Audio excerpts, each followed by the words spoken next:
The act of self-sabotage is essentially closing doors for yourself. So what does this mean?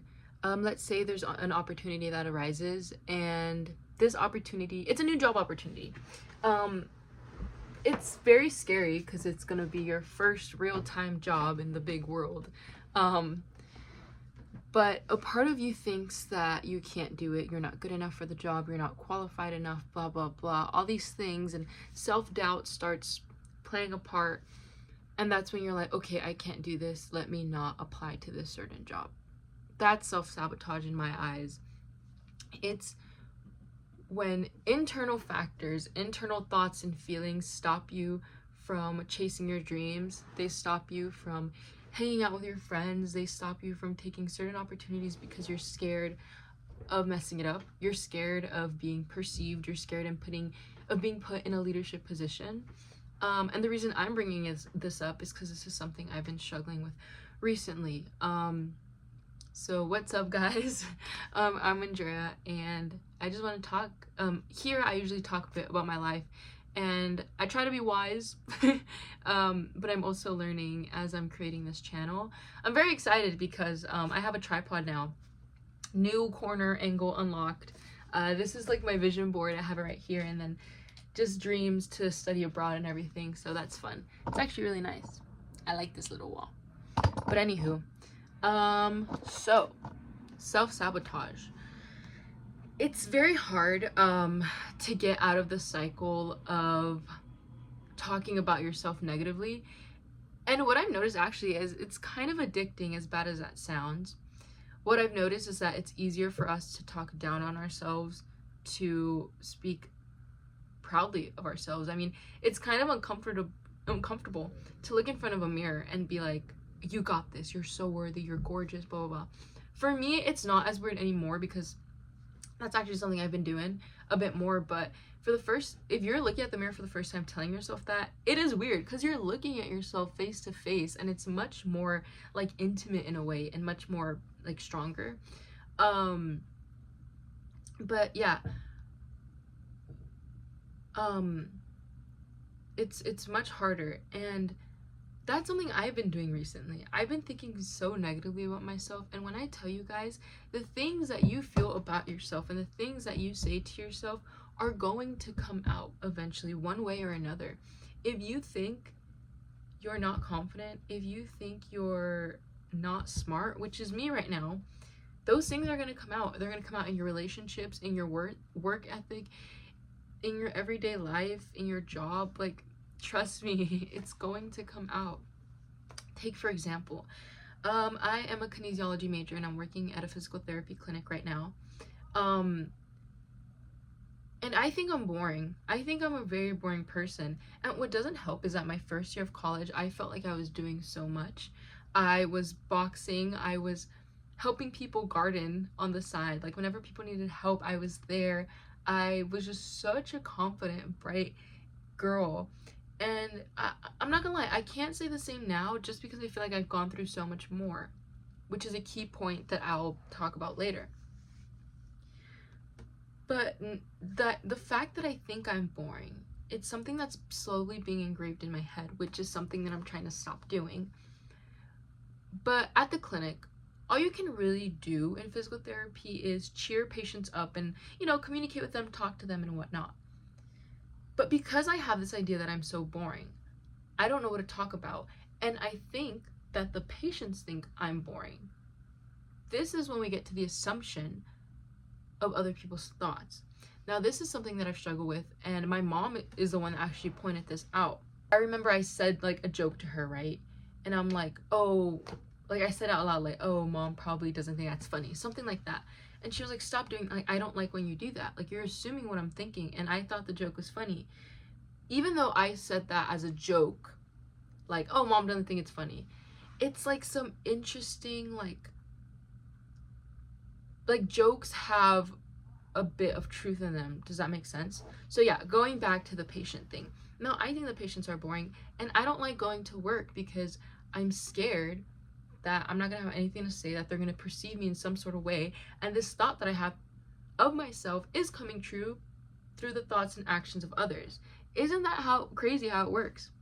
Self-sabotage is deadly. I think it's definitely up there with jealousy and comparison, things I struggle with too. Again, if you struggle with them, please don't worry. I understand you. And, you know, if you feel guilty or even weird for feeling these things, don't. It's really, really, really normal. And as I'm telling you guys this, I'm trying to tell myself this. I am doing my best to change. I don't want to be like the person I am right now. And if you're watching this and you feel the exact same way, I believe in you. Like, I truly believe you can change. I really do. And the reason why I took a deep breath is because I'm kind of saying that to myself. Like, it's hard for me to say it because it's easier for us to say, I'm going to start drinking more water and I'm going to do this and that and not do it. And then I feel like doing things like that makes your body and your mind just trust you a little less every day. I just think it's really sad. I feel like personally I spend a lot of my time living for other people and not myself, and I want to stop. I want to stop doing that. I want to start living for me, and a part of me just doesn't know where to start. I don't know if you guys are currently on a self-love montage. That's what I do. Like when I look up self-love videos and stuff, I usually click like 50 videos and I'm like, oh my god, this is addicting. And I don't retain, I like listen to all this knowledge and like, you know, start now, love yourself, blah blah blah. I have the books, I have the strategies, I have, like, I do therapy online and everything. And I'm not gonna lie, it's a bit overwhelming. I think there's pros and cons to that. Pros being, you know, I'm doing a lot and it looks like I'm trying to be a better person. But the con is how much of all that information that I'm receiving am I putting out there, you know? I mean, I can read 50 books on self-care and nothing would stick. I mean, I feel like it's better to read one book and actually put one strategy to practice than, again, 50 and just in one ear out the other type stuff, you know? But yeah, it's hard. So I think especially as college students, it's super difficult to not compare yourself to, I mean, everyone around you is doing something, you know? And it was crazy because when I was talking to one of my supervisors, I was like, yeah, like someone I know is doing this, and it just hurt me a little bit because they got this opportunity, I didn't, blah blah blah. And she was like, but that's their life. And when she said that, I wasn't moved or anything, because first I focus so much on other people's lives, it's insane. I'm like, oh, I wonder what they're gonna do in 5 years. Oh, I'm sure in 2 years, like, she'll be great. What about me? Why? Sorry, I'm like frustrated because it's like, why can't I be that person? Why can't I be like, Andrea, I know you can be a doctor in 10, and in 5, if you wanted to, you can be an art teacher. Like, why can't I think those thoughts about myself? Like, I don't even know you if you're watching, you know, across on the other side of the screen, but I believe that you can do whatever you want. For some reason in my head, I don't believe that about myself. Isn't that wild? So that's something I'm trying to fix, because that's not okay. I was also watching this other video about self-doubt, or not self-doubt, I think it was, let me think,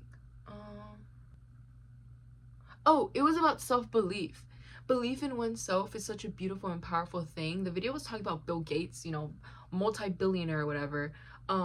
He spent like his whole 20s working on Microsoft, and it actually was like a failure the first 5 years it came out, and he never gave up. He tried super hard, and I mean, look at him now. Apparently, like, his money, he has more money than like 60 countries combined. What the freak? That's like crazy. This is one man. But yeah, self-belief, you know, please be careful with what your mouth says. That's why I'm kind of hesitant when I'm like saying all this, like, I don't believe this about myself, because our mouths and just like our tongue is very powerful. This is something that my mom taught me, and I think it's very true. When I was learning how to drive, I would always be like, I'm scared, like, I can't, like, this is a scary road, blah blah blah. And my mom was like, stop saying that. You're gonna believe it. Don't say you're scared. I don't like that word, but she would like tell me. And it's very true, because once I just drove and didn't, not that I didn't think about it, but once I was like, I can do this, like this driving is easy, it got easier and the pressure went down. So just to end it off, you can do it. I can do it. I can be a doctor if I want to. I can do so many things if I put my mind to it. And so can you. Please. I know it's so hard. Trust me, I know. But you got this, okay?